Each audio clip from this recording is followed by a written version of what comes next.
The Suns had 72 points sitting on the bench, and they still couldn't put up 80 in the game against the Blazers, who lost Avdija a minute in. Is it time to panic, or is it time to flush it? We're breaking it down on the PHNX Suns postgame show, coming up right after this.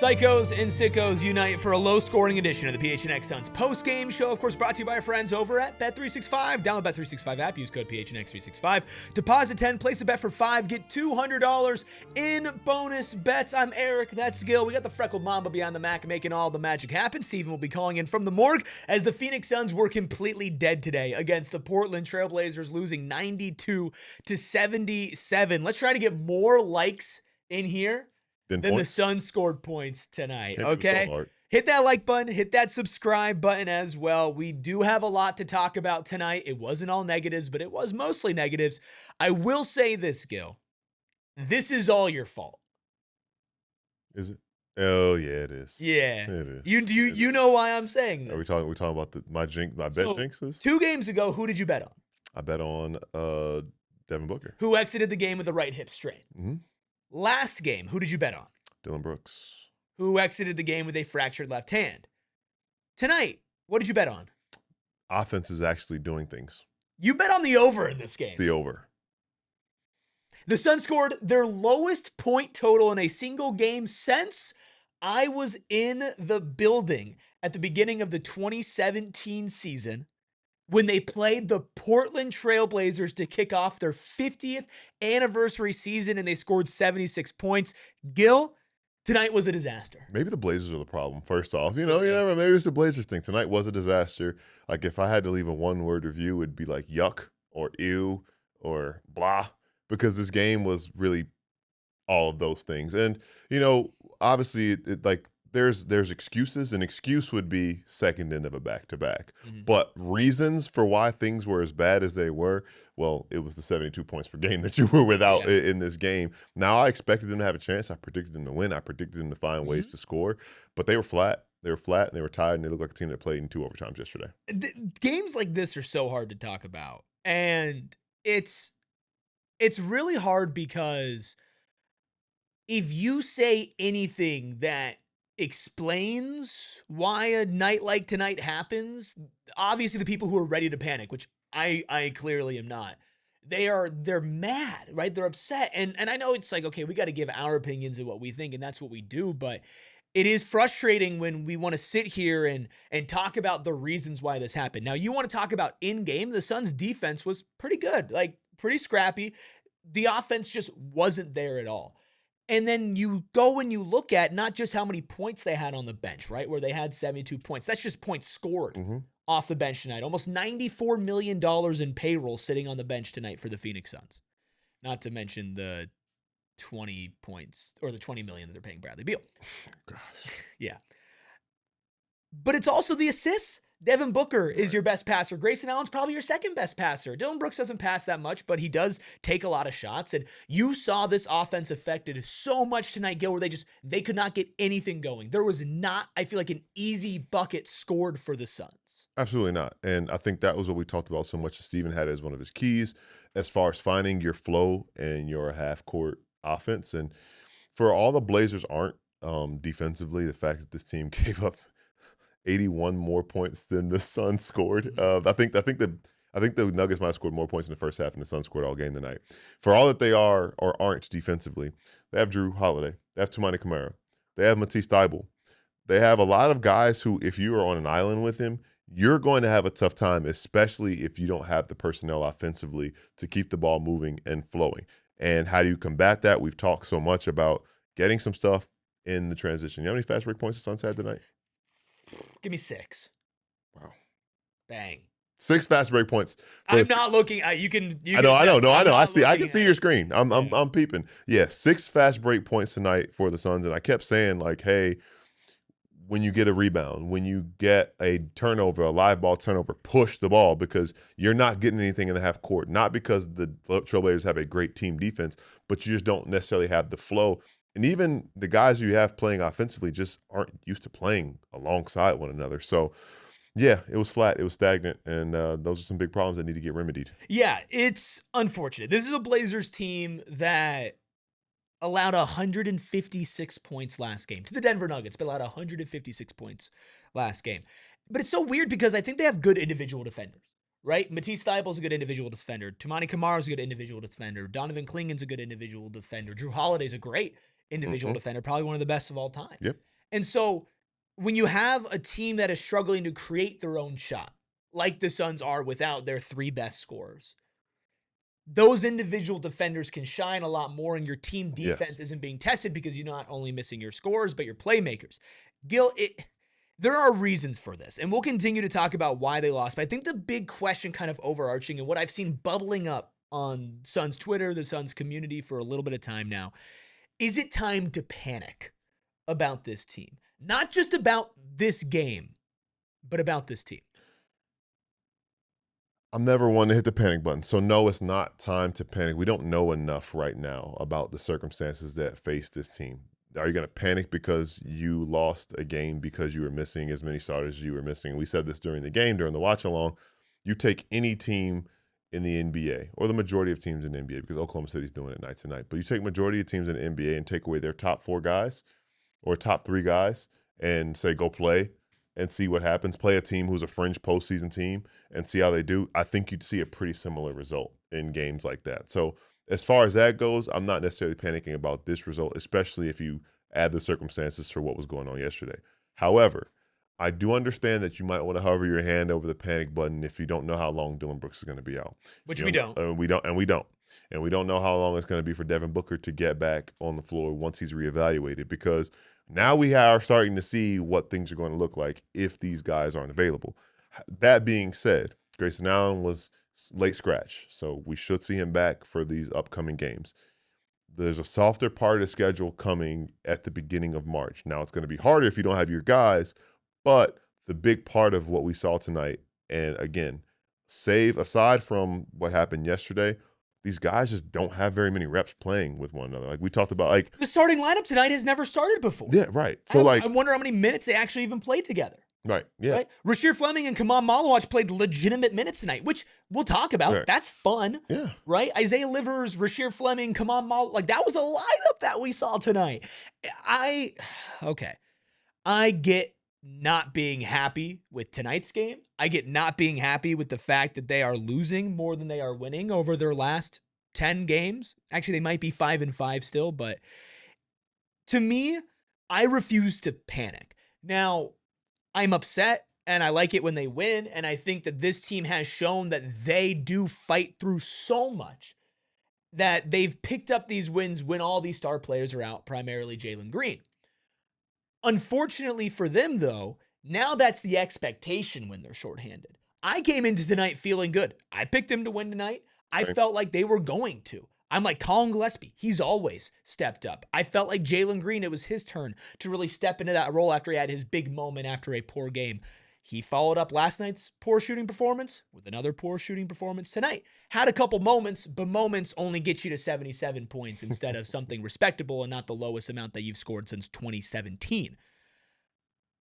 I can't panic, though, because I do believe in this team as they are constructed. The Dork Shaman says, Eric, do you think they can win one playoff series? I do. But there's a big caveat there. It's if they're healthy. I don't even want to say fully healthy. But if Devin Booker and Grayson Allen were out there tonight, I think the Suns win this game, and I think they win it easily. Right?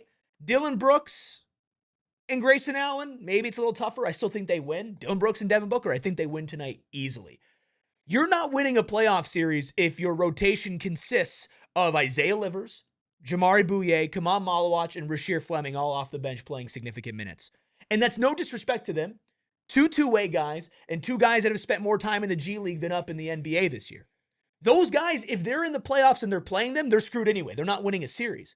Those are 4 guys that are not in the Suns rotation when they're fully healthy. Point blank, period. And they were your first guys off the bench tonight minus Oso Ighodaro. So it's a big if, Gil, but that's why I'm not panicking, because it's not like the Suns scored 77 points with a fully healthy roster against a Trailblazers team that lost Avdija a minute in.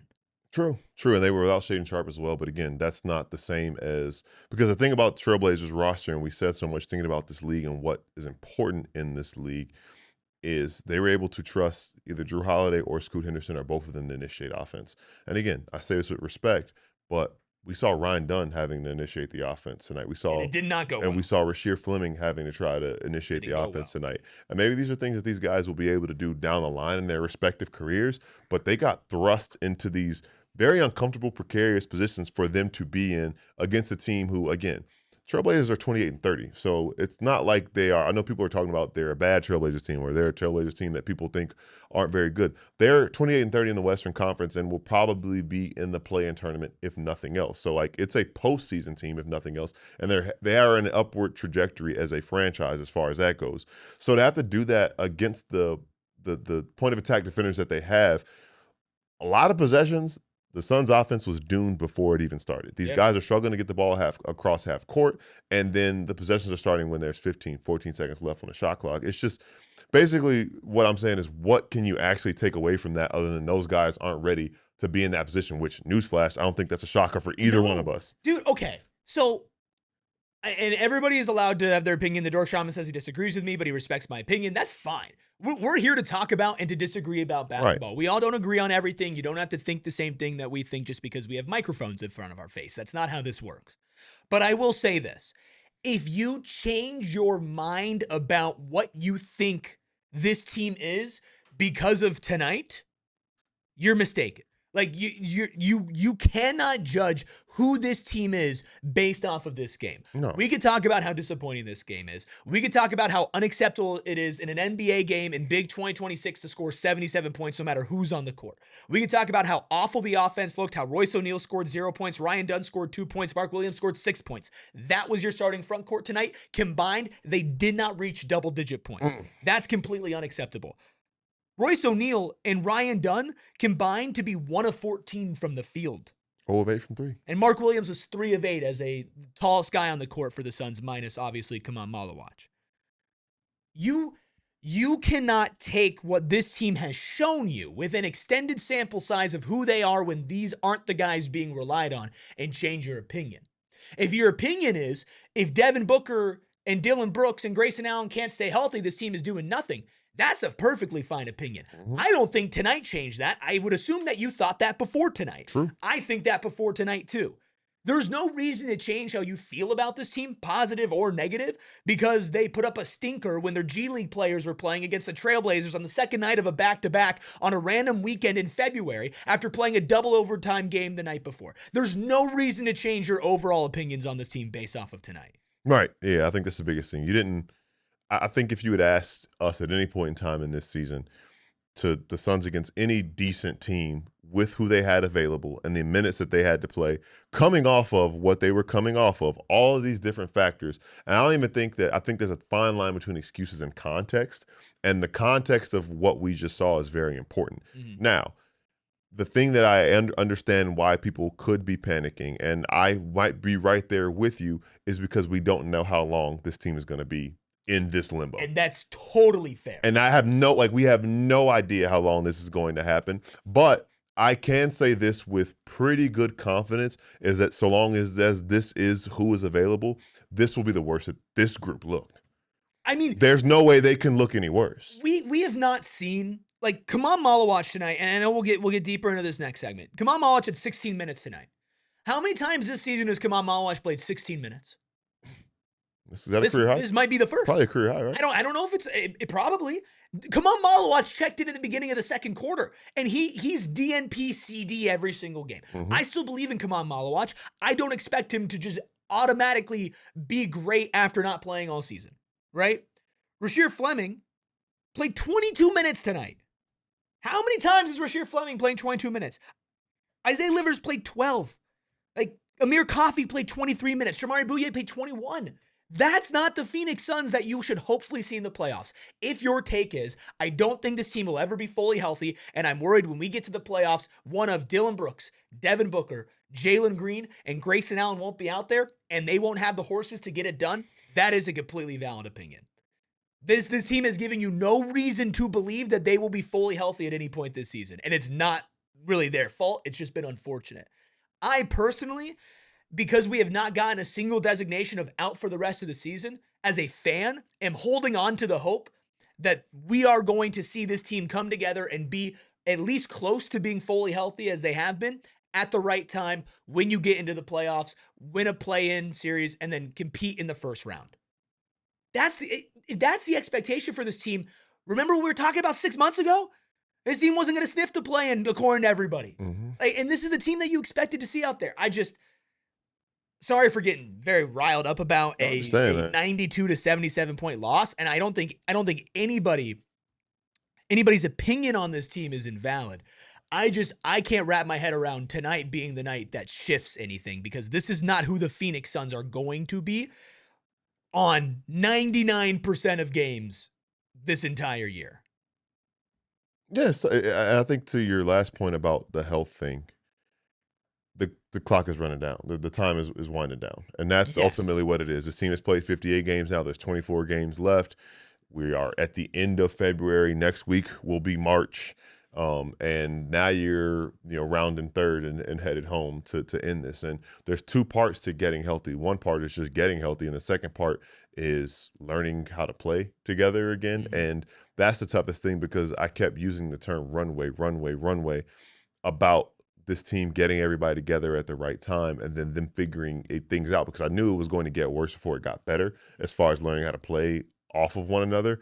And I don't think they're going to have that luxury. So that's the one thing where you're going to probably see this group, if things work out in their favor, at the end of March, beginning of April, where that's probably the earliest realistically we could see them at full strength, if at all. And you got a week or two to figure it out before the postseason starts. Well, here's the thing. Dillon Brooks is going to be out for a long period of time. There's a chance that Dillon Brooks doesn't play again this season. We're still waiting on an official timeline. We saw him with the soft cast today.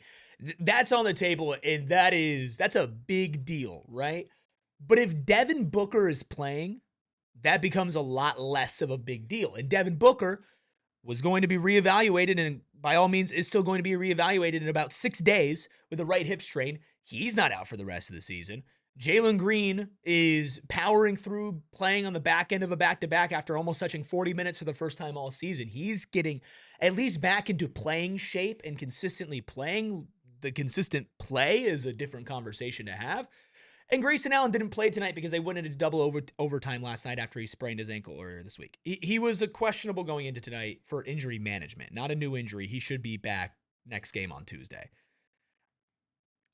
If this team continues to play like this with Grayson Allen and Devin Booker back, and it's a Dillon Brooks problem, and Dillon Brooks isn't back for the entire season, then you could talk to me then, and I could tell you how worried I'm going to be. Yeah, basically. Again, like, you can take some things here and there from what we saw or did not see from the group. And one thing we asked, and we had lofty expectations of the guys who were going to get put into bigger spots. And I, for one, am not going to be the biggest detractor of them for what they didn't do because, oh, hey, you are incapable or you didn't do this. It's more of disappointment. And like, man, you had a golden opportunity in front of you to show that you can step up because, hey, if I'm Ryan Dunn and I'm stepping up in these moments, when everybody's back, I can still be relied upon to step up in a smaller spot. Now, the fortunate thing for him is they can't really go any other way. So he's going to have another chance to do this on Tuesday and again on Thursday. So, yeah, I think that we could look at every single person that played minutes and say, you could have been better this way. You could have been. There was nobody that we come out of this game pleased with what they did. But there is a long line or a long distance between, hey, I'm not pleased with you and I'm panicking about everything else. I just realized that, like, it's going to be very, very, very tough. And again, you're racing against the clock at this point. You are. We're racing against the clock a little bit. We're going to hit a break, but when we come back from it, we'll talk about Khaman and Rasheer and maybe the opportunity that lies ahead for them and a positive spin on all of this. Plus, we'll read your super chats. Steven will call in from the morgue. We're still going to have fun here. It's not all doom and gloom, even though this game was. And we'll do it all on the other side of our first break. You want to see something cool? Don't watch the highlights for tonight's game or the lowlights. Go to Phoenix Raceway. It's almost time, March 5th through the 8th for the first time ever. NASCAR and NTT IndyCar Series are sharing the same track on the same day. Not at the same time, Gil. That would be dangerous. But it's dangerously fun at Phoenix Raceway. It's the kind of energy you really have to feel in person to understand. You can go inside the garage, walk the track, meet the drivers, and catch the pre-race concert. It's the best access in motorsports, and you get it by upgrading to the Desert Diamond Casino in-field experience. Nothing delivers the intensity of race weekend like Phoenix Raceway. Ticket options are available. You got a hillside view, you got camping options, and of course, like I said, the Desert Diamond Casino in-field experience. And you can watch 2025 Cup Series champion Kyle Larson return to the track where he won it all just a couple of months prior. It's important that you're there. March 5th through the 8th, NASCAR and NTT IndyCar Series weekend at Phoenix Raceway. Secure your seats now at the link in our description. Speaking of cars, how about a Corvette? You want a Corvette? Maybe it would brighten up your mood. You can get it over at Gila River Resorts and Casinos. We were there earlier this week for our watch party at Wild Horse Pass. You walk in and boom, what do you see? A nice blue Corvette. Look, they're getting Vegas vibes at Gila River Resorts Casinos, and they're giving away Vegas-style cars. From right now until April 24th, you can enter to win one of 4 Corvettes at all 4 of the locations. Wild Horse Pass, Vequiva, Lone Butte, Santan Mountain. That's 4 casinos, 4 Corvettes, 4 chances to win big. You can qualify on Fridays from 6 p.m. to 8 p.m. with hourly drawings for free bonus plays or a finale entry. On Tuesdays and Saturdays, you can earn 4 times entries when you play the card, which is their special card. And Thursdays from 2 p.m. to 5 p.m., it's a hot seat finale qualifier. Play with the card for your shot, plus exclusive giveaways throughout the entire thing. Then at the end of April, boom, 4 Corvettes given away on 4 days. So don't miss your chance to accelerate into luxury. Play, earn, and win at any of their 4 casino locations today. And I'm always winning when I'm calling the husband and wife law team, because if you ever get yourself in a situation where you're in an accident or you suffer a serious injury, you got to make sure that you make the right call. And when you call 602-783-8841, that's a number that gives you all these guarantees, because Mark and Alexis Breyer lead not only an experienced team, but a team dedicated to you. They're going to guarantee that you can speak with one of their lawyers as often as you choose about anything that you'd like to discuss. You'll receive at least as much in your pocket as they receive for their fee, even if they have to reduce their attorney's fee to do so, and you can cancel your fee agreement at any time for any reason. The firm is 100% dedicated to injury and wrongful death. They're experienced and specialized, plus they're equipped with the expertise to handle every single aspect of your case. So if you've had a serious injury, it's imperative that you call the husband and wife law team first at 602-783-8841 or visit their website at the link in our show notes and tell them that PHNX sent you. Thank you all for being here. Hit that like button, hit that subscribe button. Gil, the good news is... There's good news? There is. For the next 2 hours and 10 minutes, you can get that hat on your head, not that specific hat, but that style of hat for 30% off. That is good news, actually. That is good. All of our entire site is 30% off. Cardinals, Diamondbacks, Cardinals, ASU, U of A, Arizona over everything line. Our hats, our shirts, our hoodies, and everything in between. Entire site is 30% off, including our new villain shirt. You can support Dillon while he's out of the game. I can't make any guarantees, but I can tell you that if you get a hat like this, there's a higher likelihood to get a couple compliments on it. I'm just saying. You're compliment maxing with that hat. Am I doing that right? Ayrton just shaking his head at me. All right, let's get into super chats here. Thank you all for your super chats. I will start with Be Calm, See Clearly. Again, always great to see you. Gil, I love you. Feelings mutual. But I have to break up with you. Dang, my heart's broken. Damn, what a 1-2 punch. Wow, that's just peaks and valleys. But I have to break up with you because the team is struggling. And dang, this was horrendous. By the way, hail to the Seahawks. Empire strikes back. Don't need to hear 100. the Seahawks right now. That's calm. Riddle 2335 with a 499 super chat. Thanks for also being in our watch along earlier. Riddle says Dunn, O'Neal, Williams, and Oso were the weakest tonight. No urgency, no care. Do you want to guess the combined point total of those 4 players? I know we said Dunn, O'Neal, Williams, I think was 8 at Oso. What are we at, 12, 13? Oso? Yeah. How many points he had? No, I'm saying total. I thought you said those 4 Oh, players. yeah, those 4. I thought you meant Oso at 12 points. No, they added 12 total, yeah. 12 total. 12 total points for those 4 players tonight. They did need to be better. Yes. Be calm with another super chat, Gil. Another one from Be Calm. Better cake on the floor is needed. A lot of cake sitting on that bench.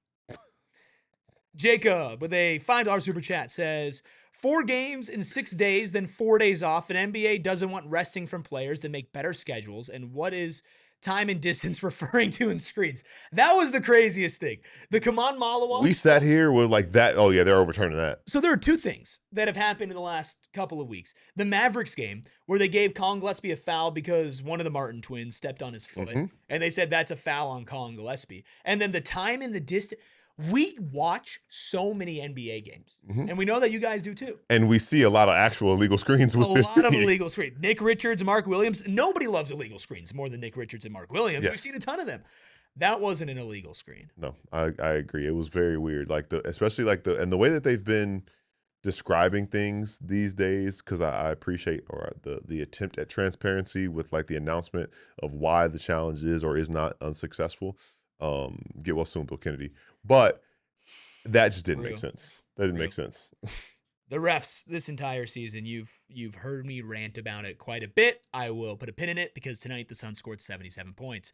Braden with a $4.99 super chat. Sorry that Hespo's not here for you, Braden, but I'm sure he loves you. Says, if tonight doesn't show that Rasheer needs Dunn's minutes, I don't know what will. Ryan Dunn has been awful all year, and it's time to take action. Very bad night for Ryan Dunn tonight. Yeah. We've touched on that a little bit. I think it's time to go with a little bit more of a positive spin. Let's talk about the rookies, and before we get to Rasheer, let's get to our dude of the night, presented by our friends over at Gila River Resorts Casinos. You do you at Gila River Resorts and Casinos. Visit playedgila.com for more details. Our man is our dude of the night, because I loved what I saw from Khaman Maluach in 16 minutes. 7 points, 3 of 5 from the field, 1 of 1 from deep. That was electric. 7 rebounds, only 1 turnover, and a +6 on the night for him off the bench, which was a team high. What do you take away from, now we've seen 2 extended stretches from Khaman Maluach over the last couple of games, the fourth quarter against OKC, and this game where he checked in early in the game against Portland. Is this encouraging you a little bit more on what we haven't really seen from him so far this season? Encourage is a word I could use. It's kind of confirming some suspicions that we've had about him. I mean, the first thing is we're freaking out because he comes on the court and he's on the court with Oso Ighodaro. Which was awesome. Which was cool to see. And he showed some of the things that I was so impressed by when he was a prospect at Duke last year, and also when he was playing for South Sudan international competition. And the three-pointer was cool. He shot it with confidence. Nice. There were some things that you saw him learn in real time too, where there was a lob he couldn't finish, so he brought it down and got the ball stripped from him. Later on, had a putback. There was one play where he was in great help position, and it was like Drew Holiday tried to drive downhill, and he saw this 7'2" guy with his arms outstretched, and was like, I can't do anything. Yeah. Right? But there was some level of him looking like he's still unsure of himself. And I think there's aspects that go into that. The fact that, again, he has not been playing this game for very long, and now he's playing in the best league in the world. 2, he hasn't had a solidified role with this team. So he's getting out there playing meaningful minutes for the first time really ever, and he's like, what do I do? There are a couple things that I saw, some breakdowns and things off ball where it's just sharpness that comes with time. But I think the biggest thing that's encouraging is that he's learning from his mistakes in real time, and he's doing things that more repetitions should correct over time. That's the thing with Khaman, is he's a project, and him getting minutes doesn't change that. The fact that I think he's going to be good doesn't change the fact that he is a big-time project, right, the 10th overall pick, which is rare. I mean, you've talked about it so many times, how rare it is for somebody in his position to get this amount of minutes, or lack thereof, and end up being a very positive plus player. Not unheard of, but it's extremely rare. Right. But what I've said with Khaman this entire time is, I think he actually has a much higher floor than what everybody is saying. Because he hasn't played basketball for a long time. He's barely getting NBA minutes. But every time he touches the floor, guess what? He's the biggest dude on there. And he almost walks into a double-double every time he plays. I mean, 7 points and 7 rebounds and basically 15 minutes tonight. That last minute didn't really do anything. He had checked out, and the starters had, or not the starters, but also had checked back in. The 1 of 1 from deep is extremely encouraging. The fact that he's feeling comfortable to take it. You're right about the putback turnover. The thing is, if you've watched him in the G League and you watched him earlier in the season, he was doing that every single possession. He did learn from his mistakes. The work ethic of this kid, the frame, the size, he's gotten bigger. he has a very high floor to me. Mhm. And I think we would have seen that a lot more if this team, like it was tonight, wasn't going to be good. Right. But you see the vision, and I think you see this kind of slow improvement. And I'm excited to hopefully see him continue to get minutes. It's a big opportunity for him not to earn a spot in the rotation come playoff time, because realistically, that's not going to happen. But these are way more important than the G League reps. Well, those are important. These are the most. And playing against legitimate NBA talent. Think about the centers on Portland's roster. Donovan Clingan, or as apparently the entire TV broadcast team wants to call him, Klingon, which just isn't how you pronounce his name. Or Robert Williams, who is a very unique kind of matchup for Khaman Maluach.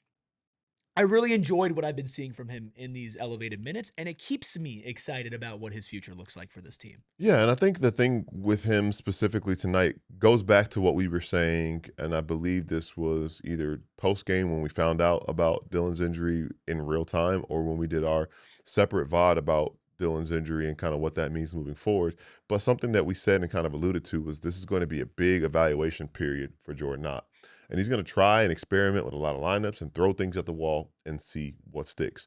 And we talked about guys who impressed us and guys who did not impress us tonight. And obviously, you're going to get Grayson Allen back inside pretty soon. And hopefully, Devin Booker gets back in lineup soon. But aside from that, this is what you have to work with. So right now, guys like Ryan Dunn, Rasheer Fleming, also to a certain extent, Jamari Bouye, Livers, Maluach, Coffee even. They're kind of auditioning to be trusted in these lineups. And I think that Man helped himself with what he did tonight to where the next experimentation, because this week with the Celtics and Lakers coming to town, provide a lot of different unique types of challenges. But whatever buttons Jordan Knott is going to consider pressing, I think that Man is going to be a part of that consideration because he bought himself that tonight. So that's a big moment and a big step forward for him moving forward, because if he can keep building on that, the confidence will grow and the trust will grow as well. Not to get too far ahead, because I do want to get to our blue collar boy here very shortly. But the Lakers and the Celtics are two better teams in Portland, but I would say both of their center rotations are not as good as what Portland has. So it'd be very interesting to see what Man does. Miss K to disrespect. I'm sorry. But I'm not just excited about Khaman Maluach minutes. I'm also excited about our blue collar boy of the night, because it goes to Rasheer Fleming. Just 6 points for him, but coming from 2 of 4 from deep, a rebound and 2 steals. But I thought some very good individual defense in his 22 minutes tonight. Rasheer got it done. I want to highlight the rookies here and also give them our Love the Play presented by our friends over at Arizona Lottery. It's a Love the Sequence play and gift today if you're over the age of 21. I've got a Rasheer Fleming or Khaman Maluach dunk, and then Rasheer Fleming plays really good defense, forces a stop on the other end, goes down, Rasheer misses a 3, unfortunate, but Khaman gets the offensive rebound and then gets the putback without turning the ball over. That sequence there, you saw the vision, not just of them individually, Gil, but of them together, which I think defensively is where you really start to salivate it. Like, what could this tandem bring on the defensive end? I mean, length, right? We talk so much about that in the modern day NBA. And if those guys just stood next to each other and put their arms out as a person with long arms, that is very, very, very intimidating for the other team's offense. So to see them piece it together and see those reps that they've put together, spent a lot of time playing together at G League level. Did it Friday in South Dakota. Come back from South Dakota, and they're playing here on Sunday, playing meaningful minutes in the NBA against a team that's going to be playing in the postseason. And this could be a preview of what we see in the play-in tournament, actually. So I just think that those guys doing things in tandem with one another because they came into the league together, they're part of the same draft class together, that's big for them moving forward. Yeah, this was an exciting game from Rasheer and from Khaman. I thought the lineups that they were used in were fascinating. We heard from Jordan Ott pregame, because obviously Steven was able to get the sound about what Jordan Ott was going to do with the rotations, and it really did feel like he was trying to figure it out. And somebody mentioned, I think it was Boom in the watch along, and felt like a preseason game, right? But it wasn't a preseason game for the Blazers. It's not a preseason game for us. We are going to bring Steven in here in a second, but you've got to hit that like button first. Let's get more likes than the Suns had points. We'll talk to Steven. We'll wrap things up here, and we'll do it all on the other side of our final break. Right now, I see Steven through our window in the back of our streaming software. That's the word I was looking for. Get the hardware, though, at Window Depot, because it's the perfect time to kick off that home renovation project that you've been thinking about. Spring is coming up. It's almost going to get a little bit hotter now, but not too hot. And if you want to add on a little bit to your kitchen or build a shed out back, the Window Depot has you covered. But they also have you covered when it comes to these big multi-home builds that contractors are always tackling, because it's not just windows at the Window Depot. It's everything from doors to cabinets to countertops to skylights to sinks and so much more at the Window Depot. They have 7 locations across Arizona. There's no membership required, tons of inventory in stock and ready for pickup. Plus, you can go to thewindowdepot.com with real-time access to in-stock products at your nearest location. Get what you need when you need it. Visit thewindowdepot.com to get started on your project today, and visit one of their 7 Arizona locations to go see for yourself why they're way more than just a window store. Bet365 hasn't been kind to me this year, but I know it's been kind to the guy to my right who's sitting here in the positive. Well, that's your own fault, if I'm being honest with you. Bet365, look, it's never ordinary. Bet365, and one of the things that I love is every time I open up this app to make bets, whether it's on NBA games or NFL games or MLB games, there's always a deal going on. I've been getting a lot of profit boosts on my parlays. I just personally haven't been able to take advantage of it. But right now, new customers can get $200 in bonus bets when you bet $5, win or lose. So if you're like me and you're losing, you still win. Sign up, use code PHNX365, deposit 10. Place a bet for $5, get $200 in bonus bets if your bet wins or loses. Bonus bets can be used on spreads, totals, player props, futures, and more. Whatever the moment, it's never ordinary at Bet365. Must be 21 plus and physically located in Arizona. If you or someone you know has a gambling problem and wants help, call 1-800-NEXT-STEP, text NEXT STEP to 53342, or visit problemgambling.az.gov. Woo! Hit that like button. Hit that subscribe button. Pretty please. We'll be back. We got Monday through Friday coverage this week because the Suns have the weekend off, which means we'll actually get a rare weekend off. But that is a lot of Suns coverage. That's 7 days in a row of Suns coverage. And we couldn't do it without the guy who's checking in with the post-mortem.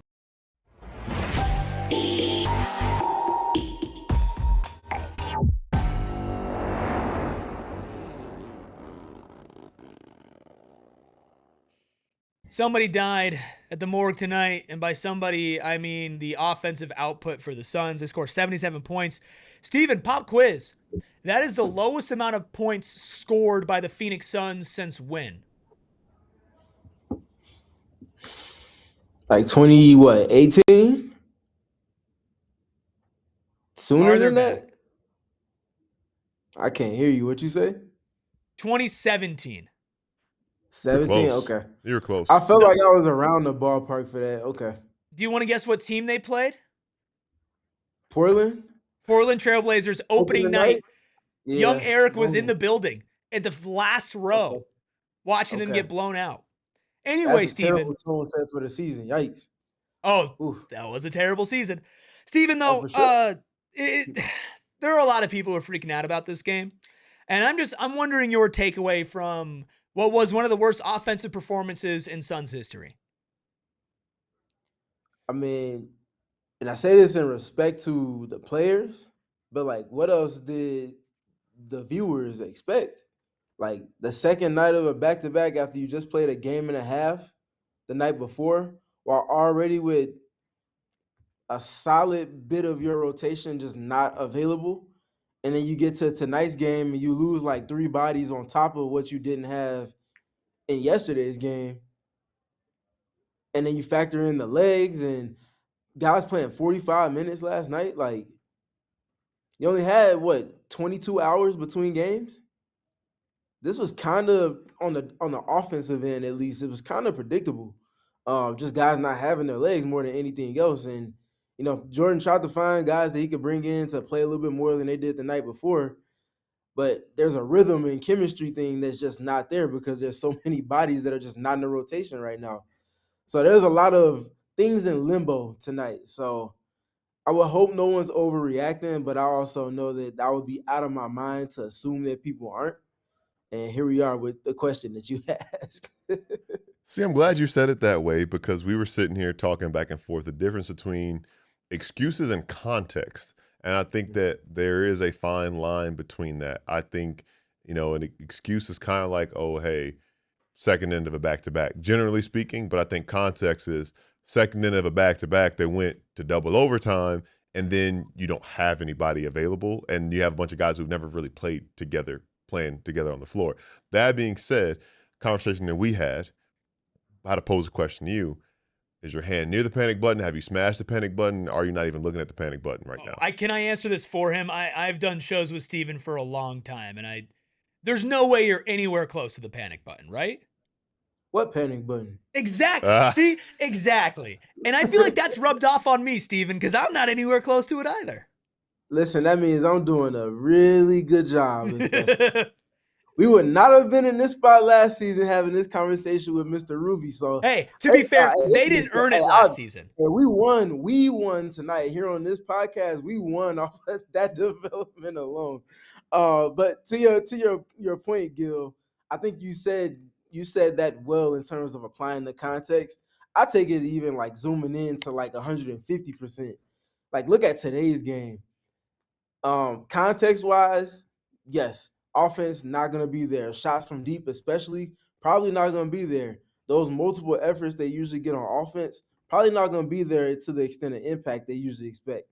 That's the context, but no excuse part. Donovan Clingan just going unaccounted for on the board so many times. Like, there's bits of execution you can still get to without the excuse of not having legs and things like that. Like, just putting bodies on someone when they're not really sending as many guys as other teams do, or even they typically do when it's just Clingan in the paint, and he's 1 versus 3 or 1 versus 4 against the Suns in the paint, and he's still coming down with the O board and the bucket.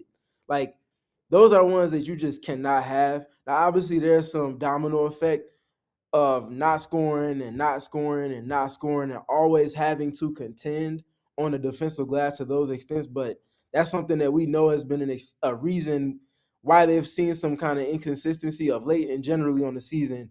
I think they came in tonight 26th on the defensive glass in terms of defensive rebound rate. That's a bugaboo that they have to figure out how to fix. Tell me something good about this game, Steven. Yeah, Rasheer Fleming comes in, knocks down 2 threes. All of the clips I've been posting from him shooting after practice with Jalen Allen. Feels like those reps are adding up in real time. Starting with him as well. Look at him on the defensive end of the floor in that fourth quarter. I talked to Jordan out about it in postgame, and he spoke glowingly about Rasheer being able to have some positional versatility. Swap the assignments for him and Khaman Maluach in the fourth quarter. You see Rasheer guarding the 5, being able to just turn those pick and rolls into switches, and he's not just switching, but he's impacting the basketball. And then allows for man to kind of play center field in certain respects, no different than we've seen with Oso and Mark Williams at times. But Rasheer having that depth of versatility defensively, no different than we've seen with Royce O'Neal, no different than we've seen with Dillon Brooks. That matters because if he's going to be staking a relevant claim of minutes, it's going to take for him to be able to kind of turn things up a notch and add some impact while speeding things up with the defense. And then I transition to man. Knocks down his first 3 in his NBA career. Very important development for him to start seeing all of those reps he's been putting in with Mike Muscala start to add up. He let that thing go with great confidence, and he knocked it down. And you saw everybody celebrating like it wasn't just like a run-of-the-mill. Like, everybody stood up off the bench like that was like his 8th one in a row because it matters. They've seen him put in the work, and they know that time was coming, and he was able to have some impact there with that. Throughout, we talked a little bit about the context of who was or wasn't available, and we know that Grayson Allen was more of a one-off. And the other part we talked about was this group being largely unfamiliar with one another. And I said earlier that this is more than likely the worst this group is going to look together, specifically to who we saw tonight. I ask you how much better and in what ways you think that the group that we saw tonight could be better as a unit as this team goes forward and faces the tests that we know lie ahead. Yeah, I start with rest. Yeah. First and foremost, you get a day off. And naturally, I don't know if they take it off like as in a full blackout type day. I know they can't legally practice, but I imagine there's going to be some type of film work where they're seeing, okay, we have the context applied, but we have these controllables that we just did not control at all. Didn't have the physicality. Didn't take care of the basketball tonight. I know some of the turnovers came from a lack of chemistry, but others came from indecision or just not being in a position to execute more than anything. So they have some things they can clean up on that front. I think having a little bit more clarity of what things will look like in terms of the rotation after that first game and kind of knocking the dust off of it a little bit, seeing what it looks like. I think that'll matter going forward as well. They can have a little bit more of an idea of what to expect. Um, and then the other one for me, man, the physicality has to come back. Mm. They have to find those bits of dictating terms of play. Like I know you're asking for a different approach when you don't have your two most physical pillars in Dillon Brooks and Jordan Goodwin just not in the rotation for the foreseeable future. That's a lot to not have on that front, especially for as much as that's been a part of their identity. But they can still find marginal ways for guys to up the ante on the physicality. But obviously do so without fouling to the extent that they did tonight. But they can certainly do a little bit more on that front by my eye as well. We haven't really talked about Jalen Green so far tonight. Another inefficient night shooting for him. 6 of 16 from the field, 1 of 7 from deep. Is there something that he's doing that you feel like isn't clicking? Is it just the type of defenses that he's faced? Nope. I think this is what to expect when you have a guy that's been out of the lineup and in and lineup and then out of the lineup again and hasn't really been able to practice that much. Like this is part of the ebb and flow that comes back from coming from an injury. He's obviously testing the waters in different situations on what he can do and what he maybe might not be fully ready to do yet. While also, I think playing the back-to-back tonight mattering a whole lot for how that projects for him going forward and where his health is right now. So no, I'm not panicking on Jalen. I'll probably give Jalen through the end of this upcoming week of games. So Tuesday against Boston and Thursday against the Lakers, and then getting into those 4 days off. Give him this next week to really start to find his legs. And so long as he can sustain his health, I think he'll be able to turn some corners because he'll have some challenges in both of those games. Oh, that's one for you, Steven. I know you were there and you got a chance to kind of listen to what Jordan Knott had to say. Was there anything that he said that gave you some insight on maybe his viewpoint of how things went tonight and where he thought things could be better or what have you? Yeah, he was not pleased, and this may be the most we've heard him speak to officiating. Hmm. He typically will say, like, yes, we saw what you all saw, but we can also clean up things on our end in the form of accountability more than giving something else external the attention. But he did say the fouls and not just simply not being able to set screens is a problem. Having so many illegal screens, like, not fair to them as far as how the officials are officiating them. When in turn you see what Klingon is doing to pry guys open on the other end. There's a discrepancy on that front that did not sit well with him, and he made sure to speak to that tonight. Bringing it back to accountability and what they can do better on their end, but did factor in that was something that kind of irritated him and his group tonight, just considering they're pick and roll heavy team, third or second most pick and rolls ran coming into tonight's game. And you take away the screen setting element of that on top of everything else that's just not working for the team, like that really hurts the team's offense. So I imagine they don't get officiated like that going forward. I imagine they have some clips that they can show the league like, hey, look at the screens getting set on the other side in comparison to what we're having on our end and what's being called and what's not on the other. And then the other one for me was the double big lineup. I asked him about man playing with Oso Ighodaro and what he assessed from that and how he kind of sees that factoring in, at least in the short term going forward. And he said all options are on the board with a nice smile on the face in response to that, which I kind of assumed, but just wanted to see what he thought. And he did feel like they played well. He thinks Khaman's coming around in terms of spacing the floor while also allowing for Oso to kind of play in the paint and below the free throw line a little bit helps. And I asked him also about the defensive side, with obviously Oso being very good on the perimeter, allowing for a man to kind of play closer to the basket. And he said he did like that complementary defensive potential between those two as well. So might be a matchup thing. We might not necessarily see it against Boston, considering they play a lot smaller than other teams. But when the opportunity does come, I can see them having another opportunity soon. Steven, we're excited to have an opportunity tomorrow to continue to recap this game, look ahead for the Suns at a 3 p.m. show. Looking forward to talking to you then. In the meantime, you can follow Steven at StevenPG3. That's Steven with a PH. Steven, we'll see you in studio very soon. Appreciate y'all. See y'all tomorrow. See you, brother. Gil, your final thoughts on tonight's game. I mean, we said it at the beginning. Flush it. I mean, this is bad. I do think, well, I say sit with it for a second because there are a lot of things about tonight that were unacceptable. I think the context explains a little bit of why it was unacceptable.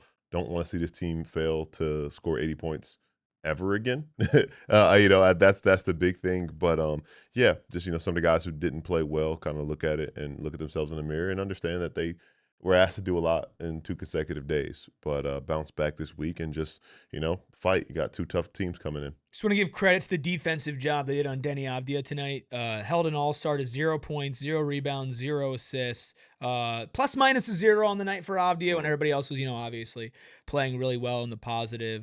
Didn't hit a 3, didn't get to the free throw line once. I felt him like not getting to the free throw line is massive. Yeah, I felt like they did a really good job against Deni Avdija. Those are my final thoughts. What do you guys think? Let us know down in the comments below. Are you panicking? Are you not panicking? We're going to probably unpack that a lot more tomorrow in our 3 p.m. show. Remember, we got 5 straight days of PHNX Suns shows coming your way, starting tomorrow at 3. And then, of course, we got our post games during the week. But any day there's not a post game, guess what? We have a show at 3. So make sure you tune in for that. Thank you to everybody who watched our watch along as well on our pregame show, which is YouTube exclusive. Nobody's got you covered like PHNX Suns has you covered. You can follow us on socials as well at PHNX_Suns. Shout out to Freckled Mamba behind the Mac making all the magic happen. You can follow him at Freckled Mamba. You can follow Gil at Gil McGregor _. You can follow me at ERNIKRUBY.